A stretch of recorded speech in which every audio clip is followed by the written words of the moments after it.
The bright white lights of the interview room made Commander James Walker's deep scars more visible than usual. He sat perfectly still in the metal chair, his weathered hands resting on the smooth table in front of him. The room was aboard the Galactic Council's neutral space station, thousands of light years from the Earth he had fought so hard to protect. 3 alien representatives sat across from him, their expressions unreadable to most humans. But Walker had spent enough time fighting their kind to recognize their subtle signs of discomfort. The Galactic Council had chosen them carefully, one from the peaceful merchant worlds, one from the Scientific Alliance, and one from the Elder Systems.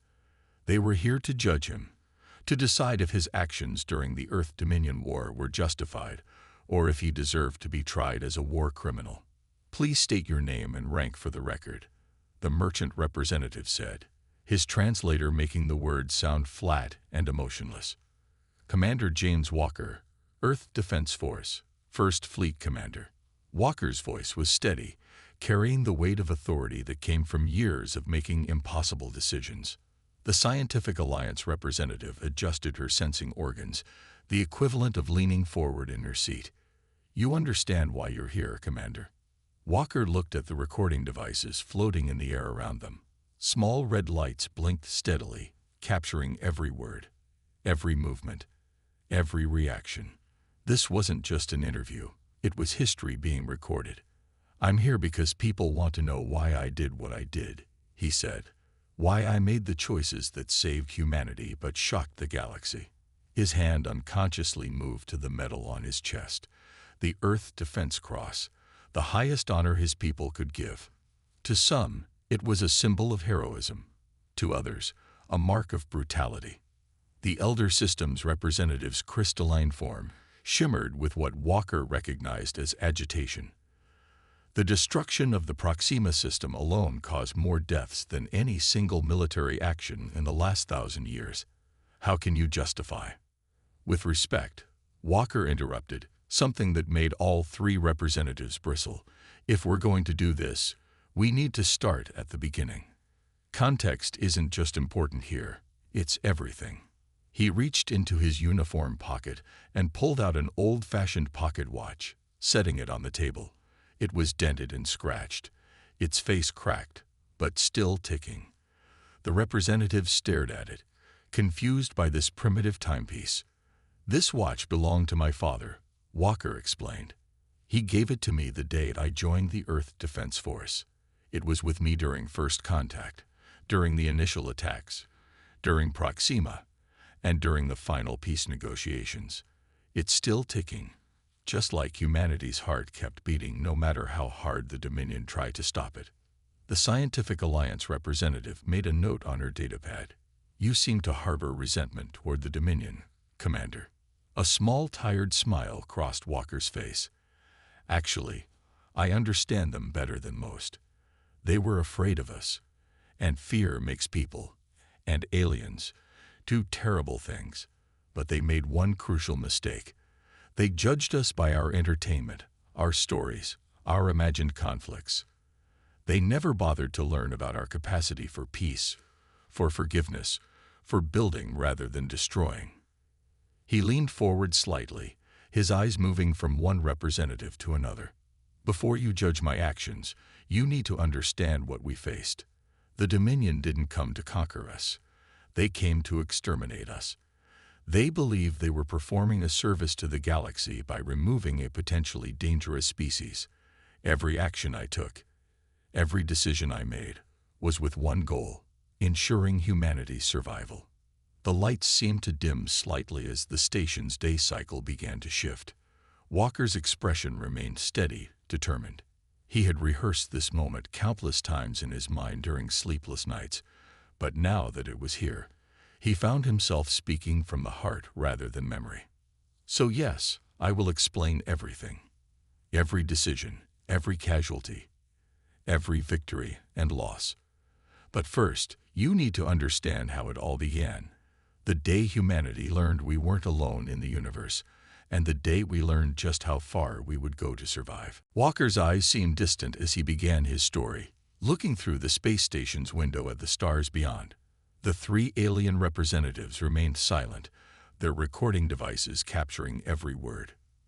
First contact happened on a Tuesday, he said, almost smiling at how ordinary that detail seemed now. We detected their ships approaching Mars orbit.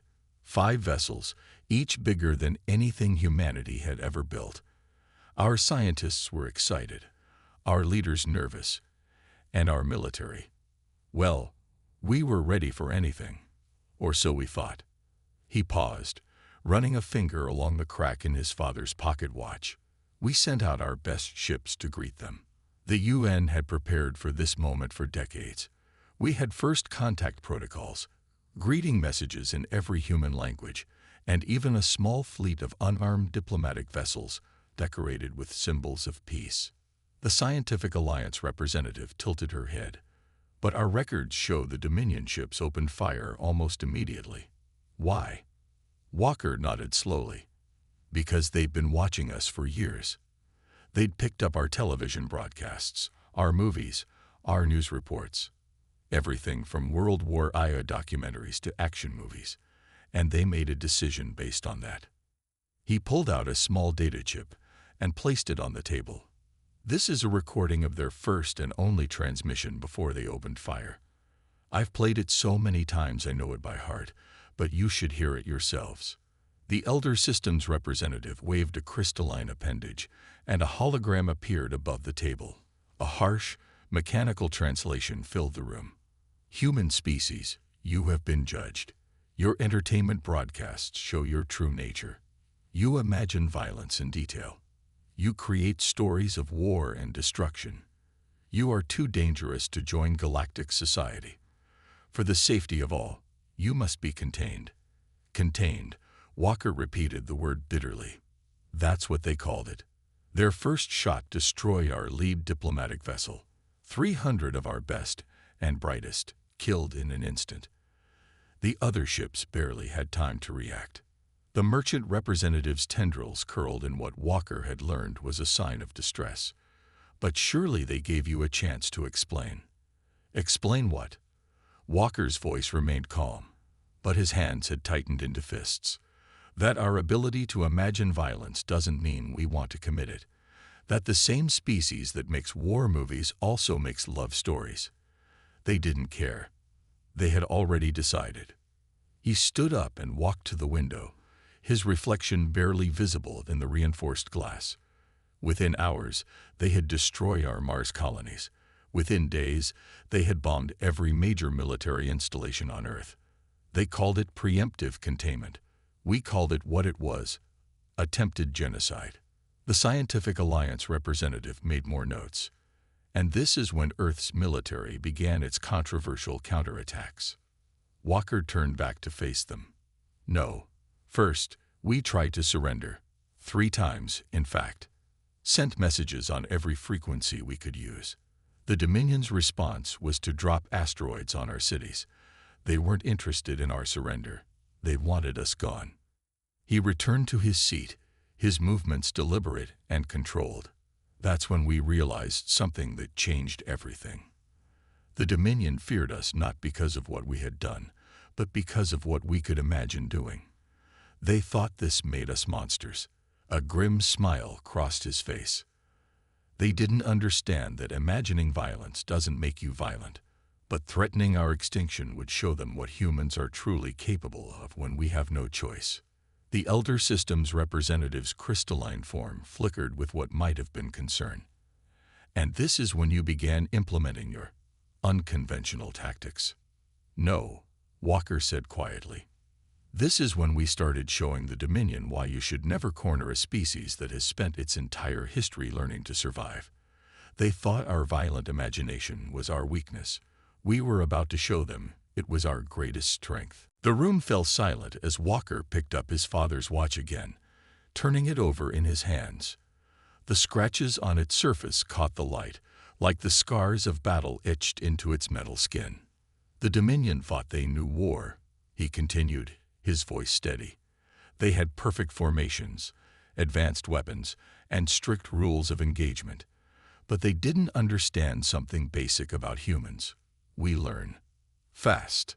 The Scientific Alliance representative leaned forward, Our studies show your military technology was far behind the Dominions. How did you manage to fight back? Walker placed the watch back on the table with a soft click. We didn't fight the way they expected. I was a junior officer then, serving on the U.S. Defiant. Our captain, an old submarine warfare veteran, had an idea. She said, if we can't match their technology, we'll use their strength against them. He gestured to the stars outside. The Dominion's ships were perfect. Their formations were flawless, and that made them predictable. We started studying their patterns, their protocols. They attacked in straight lines. We attacked from impossible angles. They followed their rules. We made up new ones every day. The merchant representative's translator crackled. You speak of the scattered stars strategy. That's what they called it later. Walker nodded. We took civilian ships, cargo vessels, mining craft, even space tugs, and turned them into weapons. The Dominion sensors were programmed to ignore them. Why waste time scanning a mining ship? His eyes hardened. Until that mining ship's cargo hold full of fusion bombs detonated in the middle of their fleet. The Elder Systems representative's crystalline form pulsed with what seemed like disapproval. Such tactics were considered barbaric by many civilized species. Walker leaned forward, his voice firm, but not angry. With respect, civilized species weren't having their planets bombed. We used everything we had. Cargo ships became bombs. Garbage scows became missile platforms. Communication satellites became electronic warfare stations. We even turned space junk into weapons, creating artificial meteor swarms to overwhelm their shields. He stood up and walked to a display panel on the wall, touching it to bring up an image of Earth's orbital space. Look at this. By the third month of the war, we had turned Earth's orbital lanes into a death trap for Dominion ships. They couldn't tell which debris was dangerous and which wasn't. Every piece of space junk became a potential threat. The Scientific Alliance representative made rapid notes. This adaptation period is when you first gain notice as a tactical commander. Yes, Walker's expression softened slightly. I suggested using our entertainment broadcasts, the very things they feared, as weapons. We started transmitting human war documentaries on their communication frequencies. Videos of guerrilla warfare, resistance movements, survival against impossible odds. We wanted them to understand what they were really facing. He returned to his seat, his movements measured. The Dominion had studied our fictional wars. Now we showed them our real ones. How humans had survived ice ages with sticks and stones. How smaller armies had defeated larger ones throughout our history. How we had endured and adapted through every disaster. The merchant representative's tendrils waved in what might have been confusion. Did this not prove their point about human violence? Walker shook his head slowly. No, it proved something else. That humanity's greatest strength isn't our capacity for violence. It's our ability to adapt, to survive, to keep fighting when any logical species would give up. The Dominion thought they were containing a violent species. Instead, they were teaching us to be better warriors than they could imagine. His hand moved to touch the metal on his chest. That's when they started calling us the Learning Plague. Because every time they thought they had us beaten, we came back with something new. Something unexpected. Something they couldn't predict. The room fell silent again, broken only by the soft ticking of the old pocket watch. The representatives exchanged glances, their own military histories suddenly seeming rigid and limited in comparison. The mood in the interview room changed as Walker touched the display panel again. A new image appeared, the Proxima system, as it had looked before. 3 alien representatives shifted uncomfortably in their seats. Now we come to it, Walker said quietly. The event that earned me the title Butcher of Proxima. The day I gave the order that would haunt me for the rest of my life. The Elder Systems representative's crystalline form darkened. You destroyed an entire solar system, Commander. Yes, Walker didn't try to deny it. I did, but let me show you why. He placed another data chip on the table. This is the intelligence report we received 12 hours before the incident. Our deep space sensors had detected something in the Dominion fleet, something they were preparing. The hologram changed to show detailed scans of Dominion ships. Strange containers filled their cargo holds, giving off unusual radiation signatures. Their bioweapons, Walker continued, his voice heavy. Engineered viruses designed to target human DNA. They weren't just gathering for another attack. They were preparing to end the war by ending humanity. One release in Earth's atmosphere, and every human being would die within weeks. The Scientific Alliance representatives' sensing organs trembled. You have proof of this? Walker nodded grimly. We intercepted their communications. They had tested the weapons on captured human prisoners. The results. He paused, swallowing hard. No one survived longer than 10 days. The death was extremely painful. He stood up and walked to the window, his reflection looking older in the starlight. I had 8 hours to make a decision. The Dominion fleet was gathering in the Proxima system, preparing for their final attack. 300 ships, carrying enough bioweapons to kill every human in the galaxy. And that's when you decided to destabilize the brown dwarf star, the merchant representative said softly. Yes, Walker turned back to face them. Our scientists had theorized it was possible. The star was already unstable. We just needed to give it a push. One precise strike with a modified mining laser. And the hologram showed the explosion. The brown dwarf star flared brilliantly, then collapsed, sending waves of radiation and plasma across the system. The Dominion fleet, caught in orbit around Proxima b, never had a chance to escape. 200,000 Dominion crew members died in the explosion. Walker recited the numbers from memory. The system's colonies had to be evacuated. 3 habitable worlds were rendered uninhabitable. The radiation will make the system dangerous for the next 1,000 years. The elder system's representative's voice was sharp. And you justify this mass destruction. Walker sat back down, his movements heavy with the weight of memory. I had a choice to make. Let the Dominion fleet launch their attack and watch humanity become extinct, or take action that would save my species but damn my soul. He looked each representative in the eye. If you had 8 hours to save your entire species, what would you do? The room fell silent except for the ticking of the old pocket watch. The Dominion called it a war crime, Walker continued. We called it survival. But here's what they never understood. The hardest part wasn't giving the order. The hardest part was living with it afterward. Every night, I see those ships exploding. Every morning, I wake up knowing I killed 200,000 thinking, feeling beings. He touched his medal again. This isn't a badge of honor. It's a reminder. A reminder that sometimes survival comes at a terrible cost. A reminder that war turns good people into monsters, and monsters into necessary evils. The Scientific Alliance representative made a note. Yet your people consider you a hero. My people understand something the Dominion didn't, Walker replied. Sometimes the difference between a hero and a monster is just a matter of whose survival is at stake. Walker rubbed his tired eyes before continuing his story. The interview room's lights had dimmed slightly, matching the station's night cycle. His old watch kept ticking steadily on the table. After Proxima, something changed in the war, he said, not just in how we fought, but in how we thought about fighting. I realized we needed to do more than just destroy Dominion ships. We needed to break their will to fight. The merchant representative's tendrils curled with interest. This was the beginning of your psychological warfare campaign. Yes, Walker pressed another button on the display panel. Images of Earth's history began floating in the air around them. We started broadcasting on all frequencies. Not just our war documentaries anymore, but our entire history, every invasion we'd survived, every disaster we overcome, every time humanity had faced extinction and fought back. The Scientific Alliance representative made a quick note.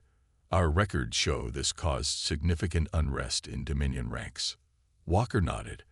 Their soldiers had never questioned their leaders before, but now they were watching humanity's story unfold. They saw how we survived an ice age with nothing but stone tools, how we crossed oceans in wooden boats, how we reached space using rockets that, by their standards, were barely more than controlled explosions. He stood up and walked through the floating images, pointing to different scenes. We showed them the Battle of Thermopylae, where 300 warriors held off an army of thousands. The Siege of Stalingrad, where soldiers fought for every room in every building. The Apollo 13 mission, where we brought 3 men home from space using duct tape and math.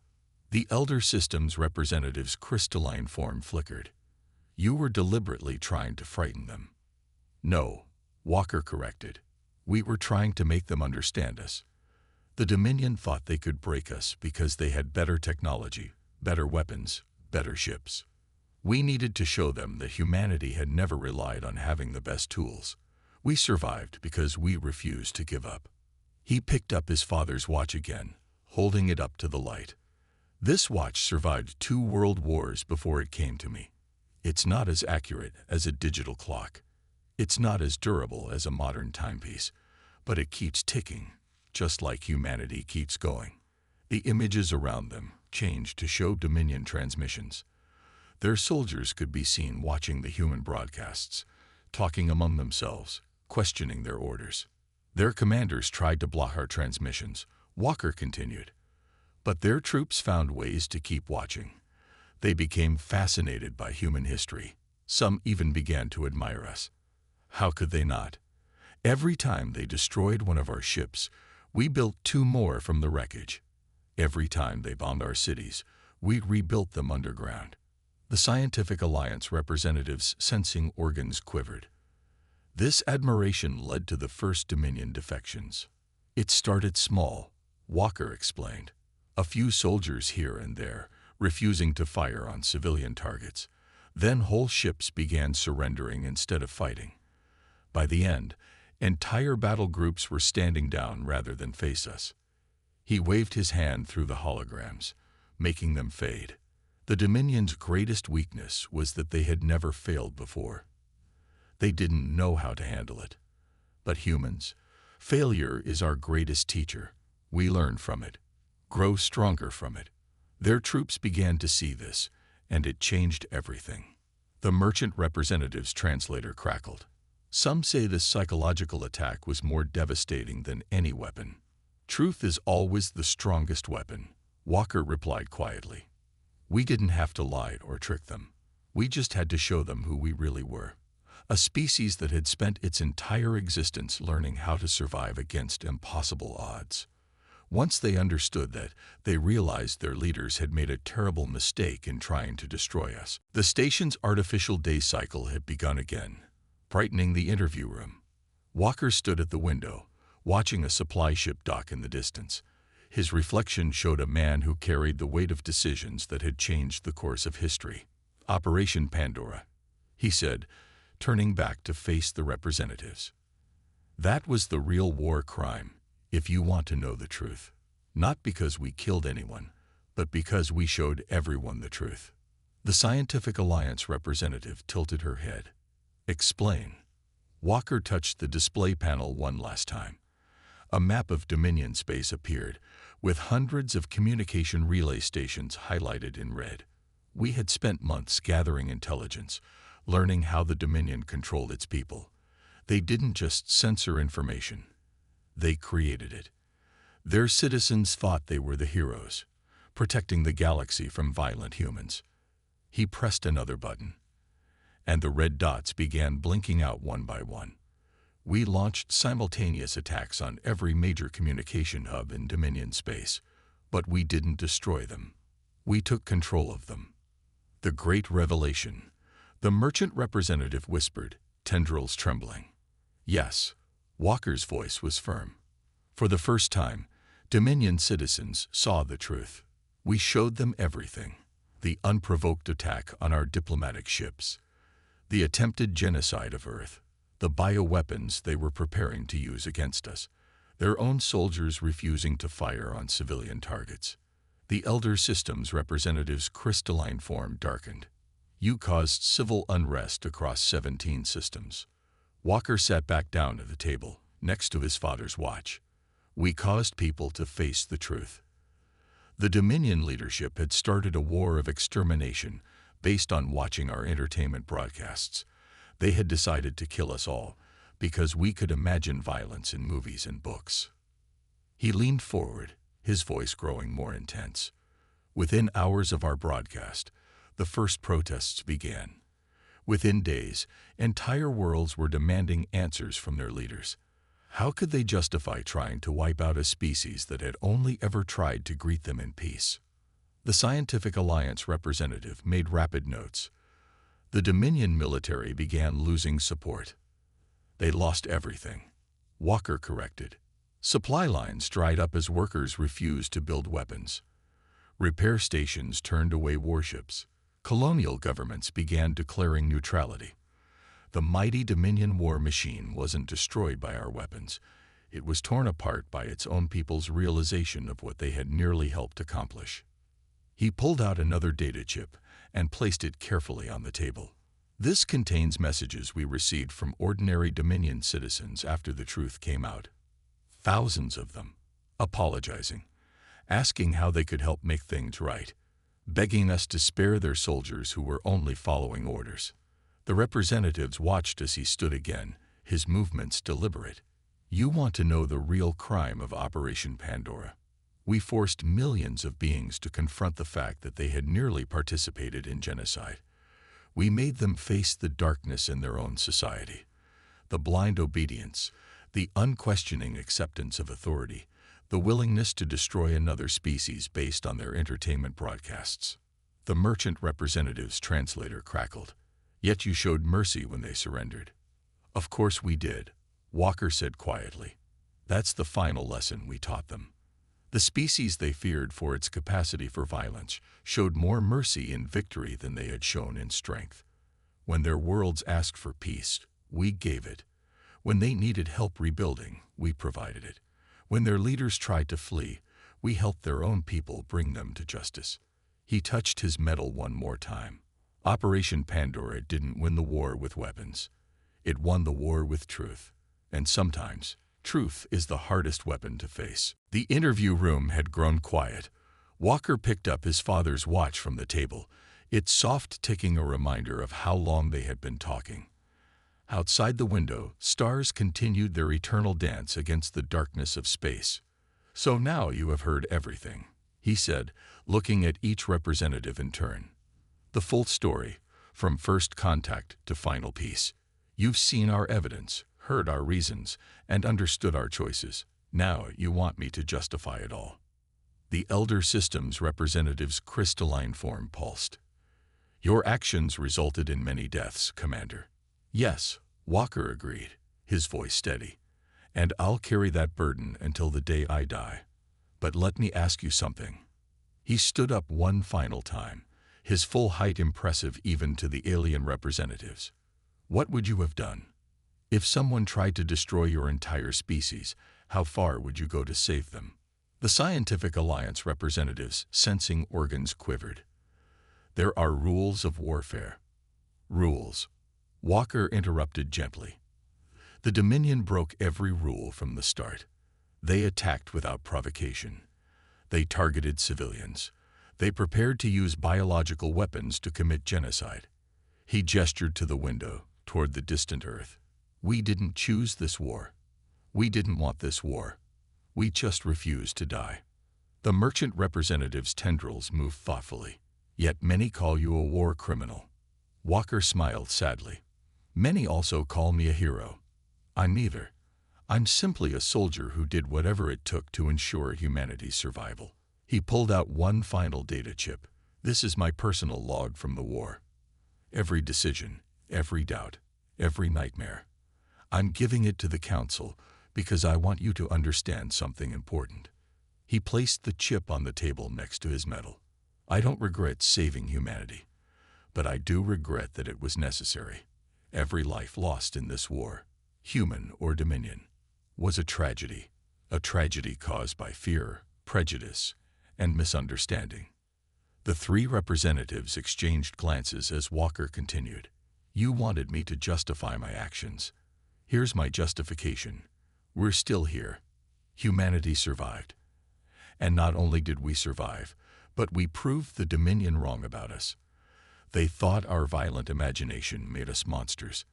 Instead, we showed them that understanding violence doesn't mean you have to use it. He touched the old watch one last time before putting it back in his pocket. The real victory wasn't in the battles we won or the tactics we used. It was in what we did after we won. We helped rebuild what was destroyed. We share our medical knowledge to save Dominion lives. We showed them that the same creativity they feared could also create wonders. The Elder Systems representative leaned forward. And what would you tell future generations about this war? Walker's eyes grew distant. I would tell them that war is never glorious. That survival sometimes requires terrible choices. But most importantly, I would tell them that the greatest weapon humanity has isn't our ability to fight. It's our ability to forgive. He stood at attention, his posture straight and proud despite his weariness. The Dominion feared us because we could imagine violence. They never understood that we could also imagine peace. They never understood that the same species that could destroy a star could also build bridges between civilizations. The representatives began gathering their notes as Walker made his final statement. So yes, I made choices that horrify you. I gave orders that will haunt me forever. But humanity survived, and in surviving, we proved something extraordinary. That the species the Dominion feared as monsters became the ones who taught them about mercy. As the interview ended, Walker picked up his medal and data chip, leaving them on the table. My final testimony to the council is this. Judge us not by how we fight, but by how we make peace. That's the real measure of any civilization.